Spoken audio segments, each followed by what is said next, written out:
I showed up at my sister's birthday after 11 years. Nobody recognized me, not even my own mother. Her husband looked me in the eye and asked who I was. I just smiled and said, if you truly knew, you'd see people begging for forgiveness soon enough. Hey, Reddit. It's strange how time can morph you into someone so unfamiliar that even the people who once tucked you into bed or called you family now look through you like a ghost. 11 years is a long time to disappear. Long enough for memories to fade, for wounds to scab over, and for lies to take root and grow like weeds in a garden nobody bothered to tend. I never planned on going back, but something deep inside me, a nagging ache, a hunger for closure, or maybe revenge, pulled me toward the familiar house on a day I knew they'd all be there. My sister's birthday. The same sister who once held my hand through thunderstorms but stood silent when I needed her the most. The house hadn't changed much, a fresh coat of paint, some new landscaping, but it still carried that same weight, the same suffocating atmosphere masked by laughter and decorations. I stood outside for a long moment, just observing from the sidewalk. Balloons danced in the breeze, and the soft of celebration carried into the street. It was almost poetic, how a place that once broke me was now filled with joy, completely oblivious to the ghost about to walk through its doors. I straightened my collar, adjusted the small box tucked under my arm, and stepped through the front gate. People moved around like I was invisible. A few guests smiled politely, assuming I was just another distant relative or friend of the family. My hands trembled slightly as I entered the living room, where my mother stood, laughing softly with a glass of wine in hand. My heart stung at the sight of her, older, wearier, but still so painfully familiar. I opened my mouth, ready to speak, but she looked right past me, gave a nod of acknowledgement, and turned to greet someone else. Not even a flicker of recognition, not even a hesitation. I was both relieved and furious. Maybe part of me wanted her to fall to her knees and sob when she saw me. Maybe I wanted answers or apologies or just proof that I had mattered at some point in my life. I moved deeper into the house, scanning for my sister. It wasn't long before I saw her, dressed beautifully, glowing in that effortless way she always did. She laughed as her husband wrapped his arms around her waist and whispered something in her ear. They looked happy. They looked like a couple untouched by the ruin they'd helped create. Then he saw me, her husband. He squinted, tilted his head like he was trying to place me, then approached with the polite suspicion of someone trying to figure out if you belong or if you're just some party crasher. He stopped a few feet away and asked casually but cautiously, "Who are you?" I smiled, not because I was happy, but because the moment was finally here, the one I'd imagined so many times. I leaned in slightly and said, "If you truly knew who I was, you'd see people begging for forgiveness very, very soon." His expression shifted immediately. Confusion turned into unease, like some small part of him suddenly understood that I wasn't just another guest. He turned to call my sister, but I walked past him before he could finish the sentence. She turned to face me, her smile faltering as her eyes scanned my face. There was something there, a flicker, a gas caught in her throat, but nothing came out. Not my name. Not an apology. Just silence. I handed her the small box. No words. Just the box. Her hand shook as she took it. She opened it slowly, cautiously, and the moment her eyes landed on what was inside, the color drained from her face. Inside was a photograph, faded but sharp enough to make the past punch her in the gut. The same photo that had once been torn to shreds and thrown in the trash. A photo she swore she never had. Me, her, and our father, before everything fell apart. My mother appeared behind her, looking annoyed, probably ready to scold her for causing a scene. But then she saw me. Her glass slipped from her hand and shattered on the tile. She covered her mouth like she had just seen a ghost. And in a way, she had. The look on her face wasn't joy. It wasn't relief. It was fear. The room had begun to go quiet. Conversations faded to murmurs, then to silence. Every eye in the room shifted between me, my sister, and my mother.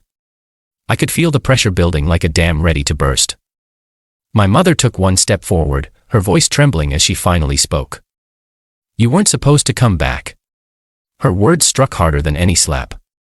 There was no warmth in them, no relief, no remorse. Just that raw, bitter edge of a secret unraveling too soon. It wasn't disbelief in her voice. It was fear that the truth she'd buried was about to rise from the grave. And that's when it hit me. They had moved on not because they healed, but because they erased me. I was never missing in their world. I was deleted. My absence had been convenient. They didn't search. They didn't grieve. They buried the truth beneath a mountain of lies and lived like I never existed. I had waited for years hoping they'd call, hoping someone would search, even pray, but nothing came. And now, after all these years, they stood in front of me acting like my presence was an inconvenience, like I was an unwanted interruption in their perfect little story. I turned to walk toward the door, heart racing with the weight of everything unsaid. But just as I reached the threshold, I heard my sister's husband mutter under his breath. So it's true. He did come back. I stopped in my tracks, the air thick with tension. I didn't even turn fully around. My voice was low, calm, but laced with a fire I had been carrying for over a decade. There's a lot more that's true. And you're all about to find out. Then I walked out. Not because I was done, but because the real story was only beginning. The night after the party, I sat alone in the dim glow of a dusty motel lamp, listening to the rain tap relentlessly against the window. I hadn't planned what came next. For years, all I thought about was getting to this moment, showing up, revealing the truth, seeing their faces collapse under the weight of their own betrayal. But now that it had begun, I realized something terrifying. This wasn't just about proving I was innocent. It was about reclaiming my identity. Reclaiming the person they tried to erase. The person who had once been their son, their brother. The person they buried beneath years of silence and shame. And once you dig someone out of a grave like that, they don't return the same. 11 years earlier, the moment my father died, the foundation of our family cracked like brittle glass. In the weeks that followed, a storm of accusations rained down, most of them directed at me. There were whispers about mismanaged money, stolen assets, shady transfers. My mother was the first to raise suspicion. My sister followed, backing up her every word. I tried to defend myself. I showed them the documents I had, but they twisted them into something sinister. And when I started pushing for answers, that's when the door slammed shut.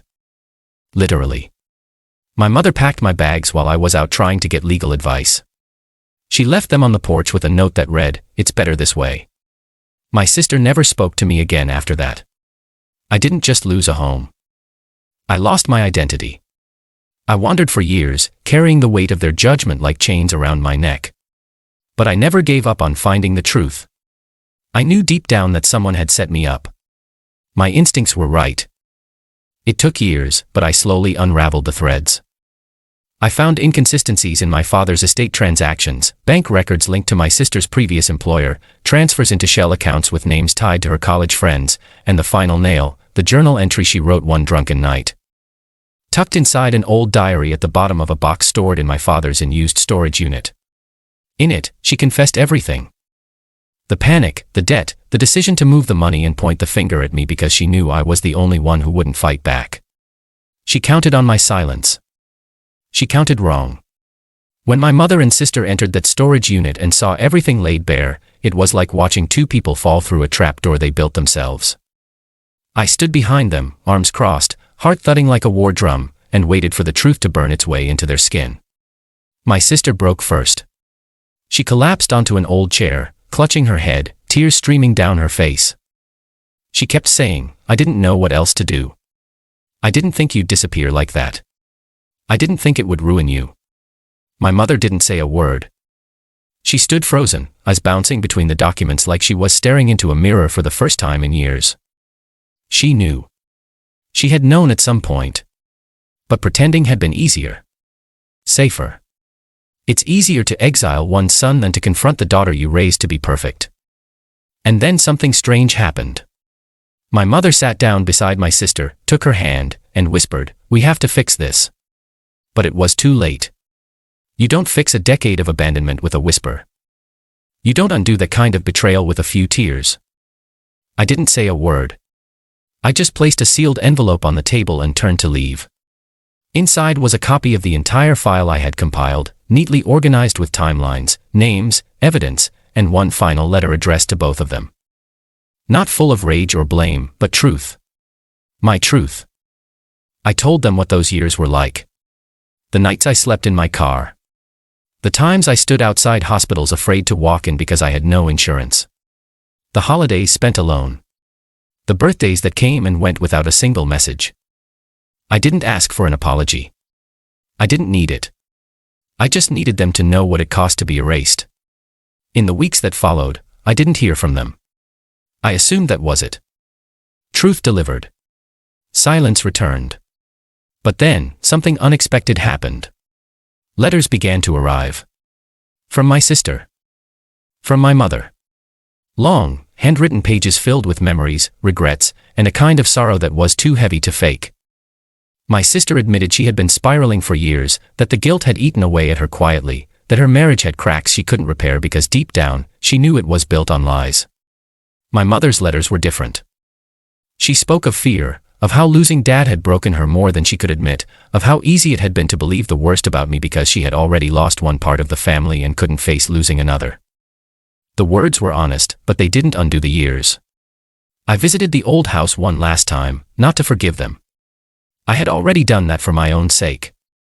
I visited to let them see me, the real me, standing tall, rebuilt. Not the ghost that walked into that birthday party, but the man who walked away from it with his dignity intact. We sat on the porch, the three of us, just like we used to on summer nights before everything fell apart. We didn't say much. There wasn't much left to say. But in the silence, there was something new, understanding. They knew they couldn't take it all back, but they wanted to try to know me again. And I was willing to let them try. Closure doesn't always come with fireworks or apologies shouted into the sky. Sometimes, it comes in quiet moments, in letters written with shaking hands, in photos returned to frames, in a porch swing creaking softly as broken people try to heal together. I left that town a few days later, not with vengeance in my heart, but with peace. The truth had been spoken. The lies had died, and I finally, was free.